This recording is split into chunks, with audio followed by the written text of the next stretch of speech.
उत्तर प्रदेश, जहां law and order की व्यवस्था प्रथम नंबर की बताई जाती है, परंतु आज जो मैं आपको खबर बताने जा रहा हूं, ये उस लॉ एंड ऑर्डर की व्यवस्था को धता बताती है।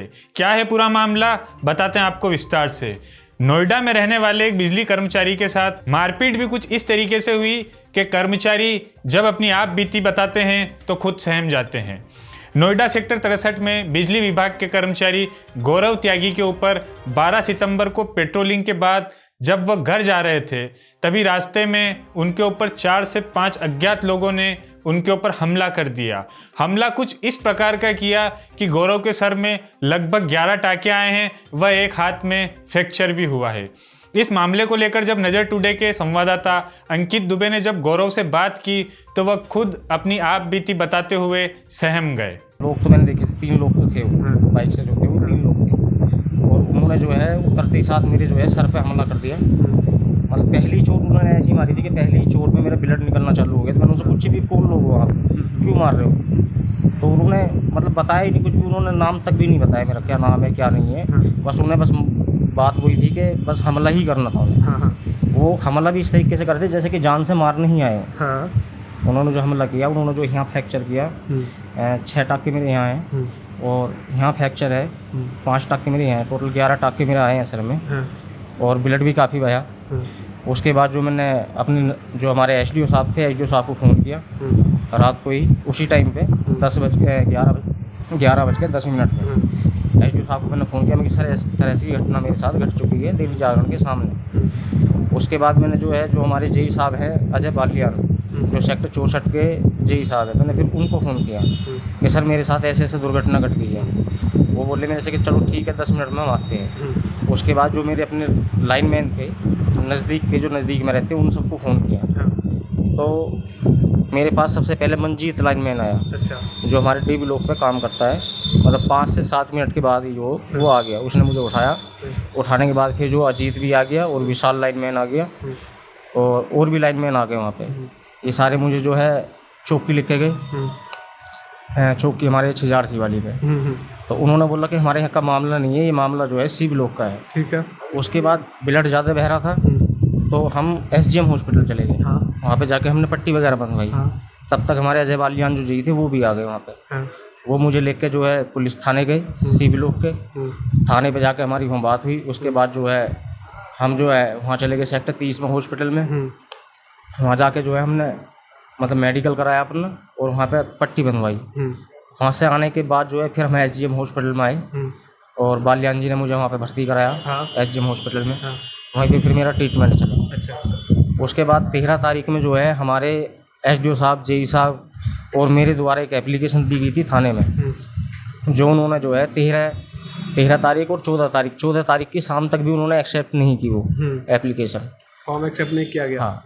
14 तारीख की शाम को फिर रात को आते हैं मेरे पास एक पुलिस वाले आते हैं, उन्होंने मेरे से तहरीर लिखवाई। तहरीर लिखवा के उन्होंने जो उस तहरीर को ले गए, उस पर जो उन्होंने एनसीआर दर्ज की है। एनसीआर दर्ज जो की है उसमें भी जो है 504 धारा 504 और धारा 323 के तहत जो है उन्होंने मुकदमा दर्ज किया है ना, जबकि ये नॉर्मली एक धाराएं होती हैं। लेकिन इस पे तो धारा गंभीर बननी चाहिए कि आपको जान से जब मारने की धमकी दी जा रही है तो आपने गुहार नहीं लगाया थानाध्यक्ष साहब से, जहाँ पे गए थे जो अधिकारी थे, कि इस पे धारा लगाया जाए? एफआईआर करवाया आपने? एनसीआर उन्होंने की है। मैं तो हॉस्पिटलाइज था उस टाइम पे। मेरे साथ के जो लड़के थे वही जो वहाँ पे गए थे, उन्होंने रिक्वेस्ट भी की, उनसे बताया भी उनसे, लेकिन उन्होंने यही बोला कि भाई ये धारा है जो हम बाद में भी बढ़ा सकते हैं। अभी फिलहाल जांच का विषय, हम जांच करेंगे, उसके बाद हम इसमें धाराएं बढ़ाएंगे। तो जांच कर रहे हो, जांच को भी ये जो है घटना हुए लगभग 6 से 7 दिन हो चुके हैं। तो अभी तक तो मुझे तो लगता नहीं कोई इस घटना में जो कोई भी जो है संज्ञान लिया गया है। पुलिस जो कार्रवाई कर रही है उससे आप नाखुश हैं? मैं तो असंतुष्ट हूँ, क्योंकि जो स्थिति मेरी बनी हुई है, मेरे को इस टाइम पे जो है डॉक्टर ने बेड रेस्ट के लिए बोला कि आप रेस्ट पे रहो, और मुझे घर से आना पड़ रहा, अपनी बीवी बच्चों को छोड़ के मुझे घर से आना पड़ रहा इस कंडीशन में।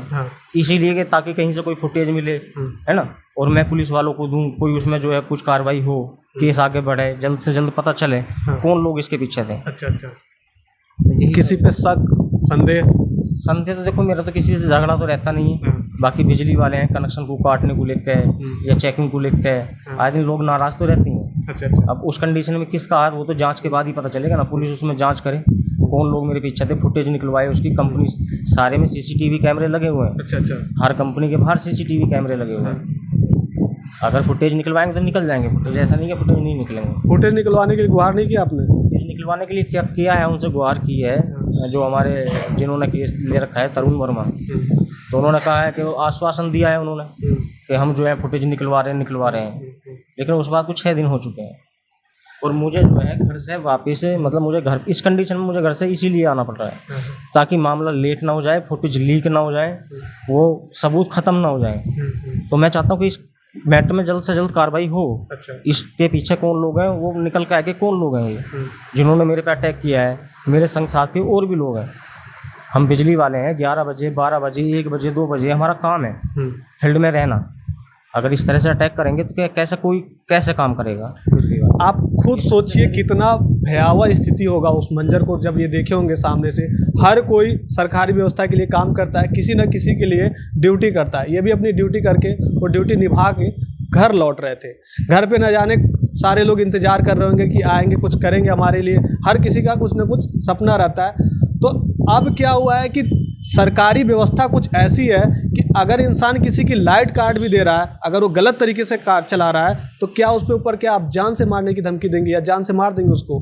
अगर कोई स्कूटी से अपने जाता है, रास्ते में रोक के उसे मार दिया जा रहा है, सर पे देख रहे हैं कितने टाके लगे हुए हैं, तो 11 टाके लगे हुए हैं। तो एक तरह से जो हमारे लिए दिन रात 24 घंटा एक करके काम कर रहा है, बिजली का काम करता है, कभी कभी कटौती होती है। अगर आप गलत तरीके से बिजली चला रहे हैं तो सरासर गलत है, लेकिन आप उसको क्या मार देंगे? तो एक सवाल उठता है सरकार से भी, क्या लाइनमैन सुरक्षित नहीं है? एक सवाल बहुत बड़ा है, क्योंकि इन्हीं के चलते हम लोग दिन रात जो भी घर में अपना देखते हैं, टीवी देखते हैं, फ्रिज चलाते हैं, तो एक तरह से जो भी करते हैं इन लोग की मदद से हम लोग सारी चीज़ें करते हैं। लेकिन अब सवाल ये भी है कि क्या लाइनमैन भी सुरक्षित नहीं है? तो एक बड़ा सवाल। आप भी थे उस दिन साथ में?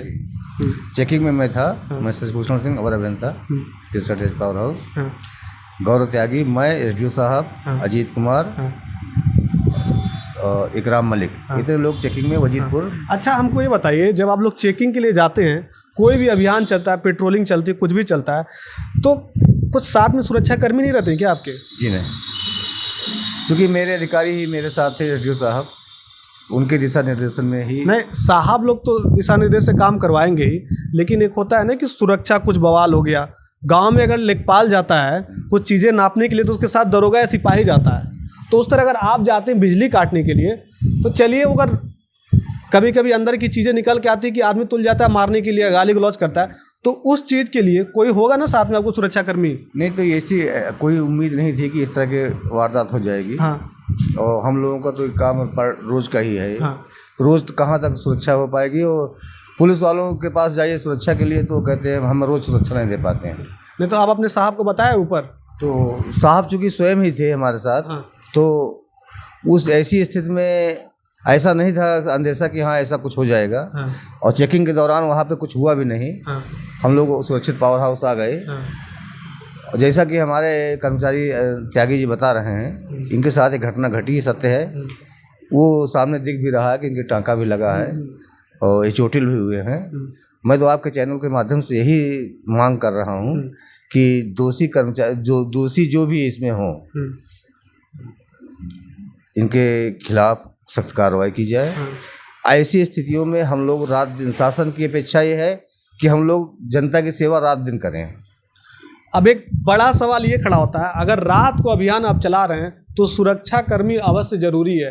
बिना आप सुरक्षा कर्मी के कहीं जाते हैं तो कुछ ना कुछ चीज़ों का आपको सामना करना पड़ता है। जैसे आप देख सकते हैं कि मतलब इस तरीके से किसी को अचानक से मार दिया जाए, उनका क्या गलती है? सरकारी व्यवस्था है, सरकारी व्यवस्था को ये निभा रहे हैं, लेकिन आप किसी को मार दे रहे हैं, जान चली जाती है इस तरह से।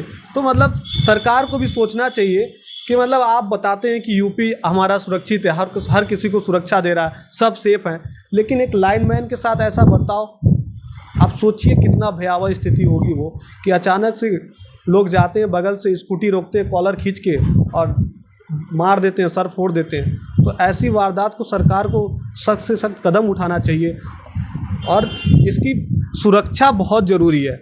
अगर रात को आप कहीं भी जाते हैं, कुछ भी करते हैं, तो आपको सुरक्षा चाहिए ही चाहिए, एक आध दो सिपाही तो चाहिए सुरक्षा के लिए, क्यों ऐसी घटनाएं होती हैं? तो इस पर एक बड़ा सवाल है कि सरकार क्यों नहीं किसी अभियान में अपना पुलिसकर्मी को देती है साथ में। पुलिसकर्मी अगर रहती है आपको साथ में तो ऐसी घटना तो नहीं घटती। नहीं, वो चेकिंग अभियान के बाद की बात थी। हाँ भाई चेकिंग करने के दौरान, चेकिंग करने के बाद हम घर जा रहे थे। हाँ, वो तो बिजली घर से कुछ दूरी पर निकलने के बाद ये घटना घटी। अच्छा अच्छा, कुछ दूर निकलने के बाद घटना घटी। अभी वहाँ के थाना अध्यक्ष आपको क्या बोल रहे हैं? जो हमारे हम उनसे मिले थे, तरुण कुमार वर्मा है, हाँ, उनसे मिले थे तो उन्होंने आश्वासन दिया है कि कल सोमवार का उन्होंने टाइम दिया है कि सोमवार को कुछ फुटेज हम निकलवाएंगे, हाँ, है ना। मेरा केवल यही कहना है पुलिस वालों से कि इस केस में जितनी जल्दी से जल्दी कार्रवाई हो उतना ज़्यादा अच्छा है, क्योंकि डाटा हर किसी के पास सेव नहीं रहता है, वो मिसमैच हो ही जाएगा। मान लिया फुटेज ही नहीं मिल पाए बाद में तो वो केस क्लोज। पहली बात तो केस ही इतने कमज़ोर स्थिति में इन्होंने दर्ज किया है, इतनी छोटी धाराएं लगा के केस इन्होंने दर्ज किया है कि वो ख़त्म ही मानो एक तरह से। वो केस होना ना होना एक बराबर ही है, वो केस वो कभी भी क्लोज कर सकते हैं उस चीज़ को। तो हमारा तो कहना यही है कि जो उसके दोषी हैं वो जल्द से जल्द पकड़े जाएं, निष्पक्ष इसमें जांच हो, किसी भी तरह का भेदभाव इसमें ना किया जाए। घटना तो घटना हुई, जान से मारने की भी कोशिश की गई, लेकिन क्या पुलिस वाले जो थाना अध्यक्ष हैं अभी बता रहे हैं उस पर भी कार्रवाई नहीं हुई है। तो हम चलेंगे थाना अध्यक्ष साहब से भी बात करेंगे और पूछेंगे कि क्यों अभी तक कोई कार्रवाई नहीं हुई, तो उनसे जानेंगे। तब तक के लिए आप देखते रहिए नज़र टुडे। इस पूरे मामले की जानकारी के लिए जब हम नोएडा सेक्टर 63 के पुलिस थाने में पहुंचे तो वहां के जांच अधिकारी तरुण कुमार वर्मा द्वारा ये आश्वासन दिया गया कि हमारी जांच जारी है। उनके द्वारा एक व्यक्ति का नाम रिपोर्ट में लिखाया गया है जिसको हमने थाने में बुलाकर पूछताछ भी की, लेकिन कुछ खास चीज हाथ नहीं लगी और हम घटना स्थल के आसपास की सीसीटीवी फुटेज खंगाल रहे हैं। जैसे ही कुछ क्लू मिलता है जानकारी सार्वजनिक कर दोषियों पर कार्रवाई की जाएगी। ये था जांच अधिकारी तरुण कुमार वर्मा द्वारा दिया गया एक बयान। ऐसी ही तमाम जानकारियों के लिए देखते रहिए नज़र टुडे।